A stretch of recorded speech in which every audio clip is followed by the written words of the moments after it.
আচ্ছা, কেমন লাগবে যদি আপনাকে বলা হয় বিশ্বের সবচেয়ে বড় মঞ্চে পারফর্ম করার জন্য শাকিরা কোনো টাকা নেননি? হ্যাঁ, আপনি ঠিকই শুনেছেন। ফিফা বিশ্বকাপের ফাইনালে কোটি কোটি মানুষের সামনে যে চোখ ধাঁধানো হাফ টাইম শো শাকিরা উপহার দিয়েছিলেন, তার জন্য ফিফা তাকে সরাসরি কোনো পারিশ্রমিক দেয়নি। কিন্তু টুইস্টটা এখানেই। পকেটে কোনো ক্যাশ টাকা না নিয়েও মাত্র 12 মিনিটের ওই একটা শো থেকে শাকিরা ইনকাম করেছেন প্রায় 250 কোটি টাকা। অবিশ্বাস্য মনে হচ্ছে? কিভাবে মাত্র কয়েক মিনিটে এই টাকার পাহাড় তৈরি হলো তা জানতে ভিডিওটি শেষ পর্যন্ত দেখুন। সাধারণত সুপার বোল বা বিশ্বকাপের মতো মেগা ইভেন্টগুলোতে পপ তারকাদের কোনো ডিরেক্ট পারফরমেন্স ফি দেওয়া হয় না। শাকিরা ছাড়াও জাস্টিন বিবার, ম্যাডোনা কিংবা বিটিএস কেউই কিন্তু সরাসরি পারিশ্রমিক নেননি। এমনকি শাকিরা তার অফিসিয়াল থিম সং দাই দাই থেকে পাওয়া রয়্যালটির 100%ই ফিফা গ্লোবাল সিটিজেন এডুকেশন ফান্ডে দান করে দিয়েছেন। তাহলে এই 250 কোটি বা 17.5 মিলিয়ন ইউরো আসলো কোথা থেকে? এই আয়ের মূল চাবিকাঠি হলো গ্লোবাল এক্সপোজার বা বিশ্বমঞ্চের পরিচিতি। পুরো হাফ টাইম শোটি ছিল মাত্র 12 মিনিটের, অর্থাৎ 720 সেকেন্ডের।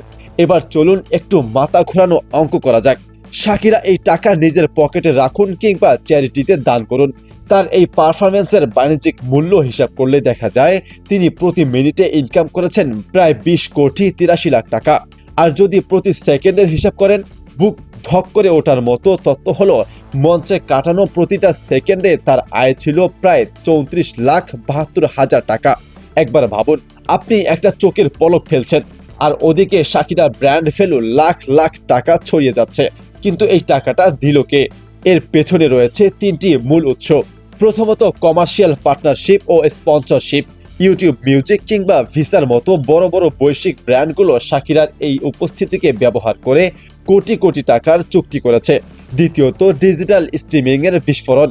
ফাইনালে ওই 12 মিনিটের পারফরম্যান্স শেষ হওয়ার সাথে সাথেই স্পটিফাই এবং অ্যাপেল মিউজিকে শাকিরার পুরনো সব গানের ভিউ ও স্ট্রিম এক ধাক্কায় রকেটের গতিতে বেড়ে যায়। সেখান থেকে কোটি কোটি টাকার রয়্যালটি আসতে শুরু করে। আর তৃতীয়ত, পারফরম্যান্স ফি না থাকলেও রিহার্সাল ও যাতায়াতের জন্য ফিফা তাদের বিশাল অঙ্কের দৈনিক ভাতা বা স্টাইফেন্ড দিয়েছে। ব্যবসায়ের ভাষায় একেই বলে আলটিমেট ব্র্যান্ডিং। সরাসরি কোনো টাকা না নিয়েও কিভাবে নিজের নামকে শত কোটি টাকার ব্র্যান্ডে রূপান্তর করতে হয়, শাকিরা তা বিশ্বকে আরও একবার দেখিয়ে দিলেন। মাত্র 12 মিনিটে 250 কোটি টাকার এই অবিশ্বাস্য হিসাব নিয়ে আপনার কি মতামত? কমেন্ট করে ঝটপট জানিয়ে দিন। ভিডিওটি ভালো লাগলে লাইক এবং বন্ধুদের সাথে শেয়ার করতে ভুলবেন না। দেখা হচ্ছে পরের ভিডিওতে।